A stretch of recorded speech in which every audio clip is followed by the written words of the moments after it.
कधीतरी हा विचार आला असेलच का पहिला पाऊस पडला की मातीचा वास का बरं येतो?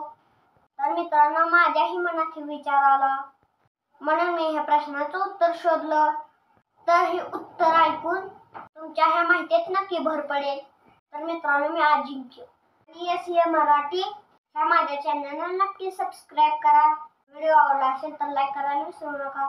ऐका तर मग, पाऊस पडल्यावर मातीचा वास काय येतो? तर मित्रांनो, हा वास मातीचा नसून एका बॅक्टेरियाचा आहे.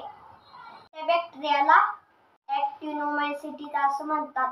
जेव्हा माती ओलसर असते तेव्हा ही बॅक्टेरिया माती जोडतो व जसे जसे उन्हाने माती कोरडी होत जाते तसं तो बॅक्टेरिया आपल्या भोवती एक कवच तयार करतो. त्या कवचाला पोर्स असे म्हणतात. जेव्हा पहिल्या पावसाचा थेंब जमिनीवर पडतात तेव्हा हे पोर्स हवेत उधळले जातात व आपल्या नाकात शिरतात व आपल्याला एका विशिष्ट पद्धतीचा वास येतो. त्या वासाला पॅप्रिका असं नाव सुद्धा आहे. तर दोस्तांनो, ही तुम्हाला माहिती कशी वाटली ते मला कमेंट मध्ये सांगा.